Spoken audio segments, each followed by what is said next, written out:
Hey, what's up guys? Today I want to talk a bit about entrepreneurship and coffee. These are things that I am very passionate about, and a lot of this comes from something that I just launched. I just launched the Asia Roasting Profile Project. Basically what we do is we take the roasting profile found in Asia and we try to recreate it here in the US and demonstrate those flavors, and more so, I think it's a very interesting presentation of cultures. But basically, I just did something that I think is hopefully pretty entrepreneurial. We'll see where that goes. But I want to start off by talking about today just the general landscape of entrepreneurship in the coffee industry. And I think a lot of this can kind of start with ideas. If you wanted to start a business or create something in the specialty coffee industry, what are the larger categories that can exist? And also, what is an approach and kind of my approach to that so far. And I want to start this all off by laying out two observations that I have had of the specialty coffee industry. The first one is that the industry is quite young. We're talking, 10, 15, maybe 20 years at the most for how old the industry is. I think this is really interesting because that kind of means that not every single thing has been solved yet. It's not as saturated as you would expect. So there's still a lot of room to create ideas and to actually build a business in some sort of way. The second is that the industry is incredibly small.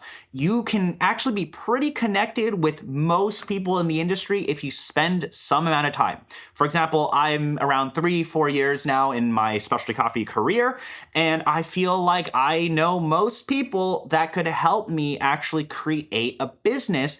And that makes it so that, say, if you need people who will give you feedback, you need to figure out if your idea is good or bad, it's pretty easy to find people who are experts in their field to actually give you feedback. It also makes it so that it's pretty easy to actually reach out to some folks and find partners, for example, business partners, people to help you out to actually create your business. So these two observations, I think, if you play to them in some sort of way, I think it's not too bad to actually do something in this industry. And I think really after COVID, this post-2021, 2022 era, we have so many new people coming from different fields into specialty coffee, bringing very diverse and unique perspectives. And this makes it so that there are so many different opportunities out there and so many different things that you can do if you want to create a business or pursue some sort of entrepreneurial venture in specialty coffee. So that's kind of my feeling, at least. Now, I want to start off and lay out general structures of what a new thing could be. When I was looking at what I wanted to do, I kind of landed to the conclusion that there are really two large categories when it comes to just anything in the coffee industry. I feel like it's pretty obvious, but the first one is products, gear, something new. The new fanciest brewer is that you can create some sort of business in that sense. So like we have new startups forming all the time, new brewers, new pieces of equipment, grinders, so on and so forth. And the second category is coffee. Your business and idea is going to be focused a lot around coffee. Maybe it's a new convenient way to brew coffee. Maybe it is a new coffee business like a cafe or a roastery, so on and so forth. So those are the two large structures, I think, of which new ideas generally fall into. And another layer to think about too is this idea in one of these categories, is it going to be direct to consumer? Is it going to be consumer focused? Or is it going to be something like a cafe, a B2B focused? For example, a commercial brewer or a commercial piece of equipment. One thing that I think is really unique about the specialty coffee industry is the amount of passion that exists. If you think about businesses that currently exist, if I think about Say Coffee, right? I think about Say Lance, right? The fact that you can refer to a roastery and have someone's name just like associated with it, I think coffee is so passionate in that way that consumers understand the vision of a lot of these businesses and they take it very, very personally. And I think that whatever idea you create is going to be pretty personal. It's going to probably be your vision, your understanding of coffee. What is your commentary on the industry? And that is exactly what I have focused on, is that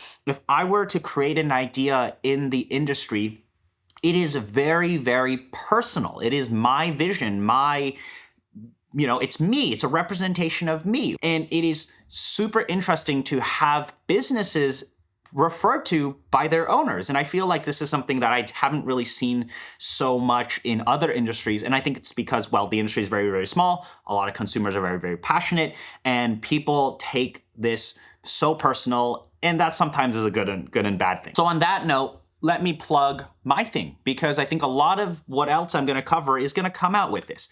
Asia Roasting Profile Project. What does it mean? How does it relate to myself? So on and so forth. Let me explain.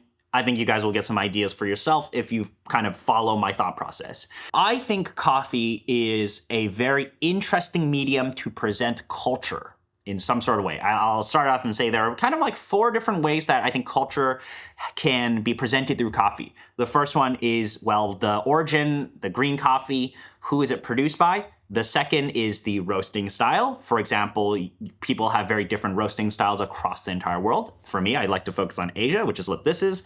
The next is the actual brewing devices. You have different cultures using different devices to brew coffee with. And then 4 is even that down to the brewing methodology. For example, if you take a coffee and you have someone from Asia brew it versus someone from the US brew it, I think the approach and methodology is very different, because a lot of where these pieces of culture get transferred is all from people's origins. The way you taste coffee, the way you talk about flavor, the way you perceive things and talk about what you like is very influenced by your palate, what you've eaten when you've grown up, so on and so forth. And I think these are very interesting places that coffee can translate culture. Is like, how do you actually take culture and move it along through taste? That is something that I wanted to focus on. Obviously, I'm focusing on a coffee business. Personally, I'm not so interested in product. I get to work on product anyway for my full-time job. So I'm not really I don't care too much about product. I care about coffee. And that is what I want to present, is like my personal view and interests can be realized in some sort of way with a business and idea and project that I want to create. Is like, it should be kind of personal. And for me, it is the focus on communicating culture through a roasting profile. So I'll actually go one more layer deeper, because why not? I've actually really subscribed to the Western style of coffee, which in my opinion is very vibrancy forward, very acidity, upfront flavor, right? Like, think about how, say, coffees taste, right? Is like when you sip in a Western style of coffee, the roasting style is so upfront. But when I taste the Asia roasting style, I think it is so different. The focus is so much more on sweetness, on integrating acidity in some sort of way. And these are very unique flavor profiles. It's just a quite contrasting difference. And for me, that really reminded me of a lot of my upbringing. I'm an American-born Chinese guy, and I enjoy a lot of Asian food. I enjoy a lot of American food. It's kind of like Coca-Cola and milk tea. Coca-Cola is like pretty acidic. I love Coca-Cola, and that really reminds me of a lot of like Western styles of coffee, whereas milk tea is super sweet, very rounded. And there can be acidity in something like tea, and milk tea to be specific, but that's blended in some sort of way. So for me, creating something, I wanted to like represent myself in a way, right? Which is like, I love the Western style of roasting, but I have so much of it. And I think many of you guys have so much of it. How do I bring the Eastern style of roasting or the Asian style of roasting here, right? Like very, very different things.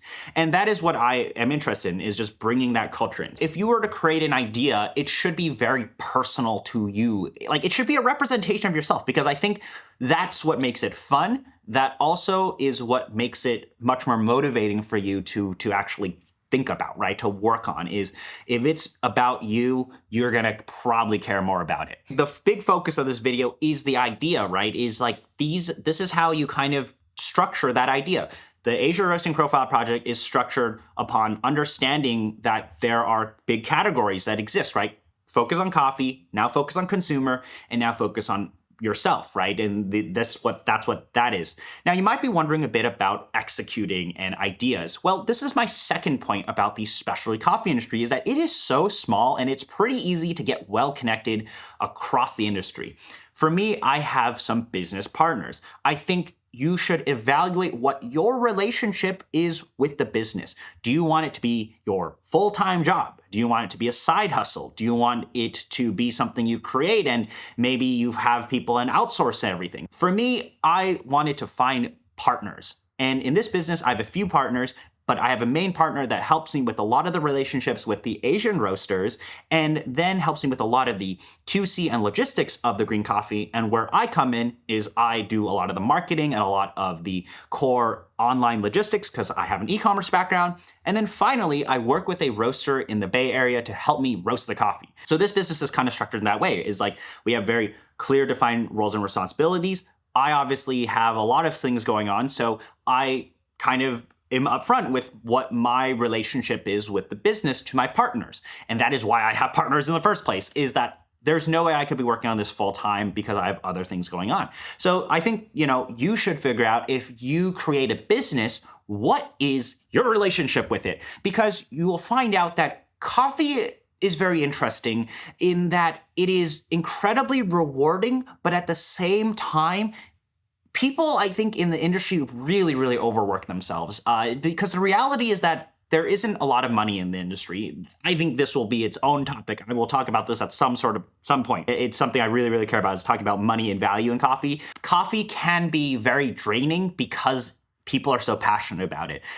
Think about you care so much about what you're doing that you might work yourself to death, and that's not something that is sustainable, and you should think about that. But that is what can happen, is people get sucked in very, very deep because they care so much about coffee. And at the end of the day, I think, you need to live somehow, and you should look at what is the structure of the business, how much money can you make, what is the amount of money you need to invest in, and all of that. This video is about ideas, but I wanted to touch upon that just a little because I know someone's gonna ask. If you want to create something, you gotta figure out what is the relationship you want to have to the business, to the project, the idea. Now, let's talk a bit about validating the idea. How do you take what you just made and actually validate it in some sort of way? Well, for me, this Asia roasting profile thing is, I did a little live stream and now I put it out there into the world, and now I want to see if people care, right?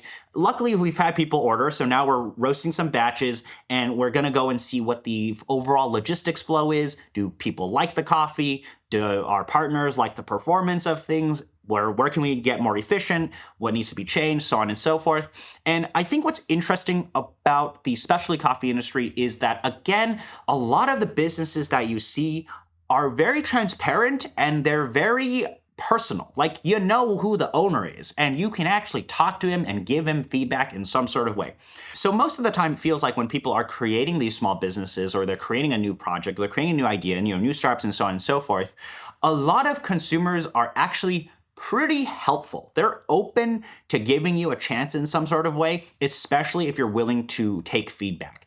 And that's something that I've observed in my professional career, as well as with, any of these small side projects that I've been working on, is that generally speaking, your consumers are going to be home enthusiasts, going to be people who are deep in the game, right? They are going to be very interested in giving you feedback in some sort of way because they are also super passionate. People love tasting coffee. People love telling you if it's good or bad. People love trying products, love to tell you if it's good or bad.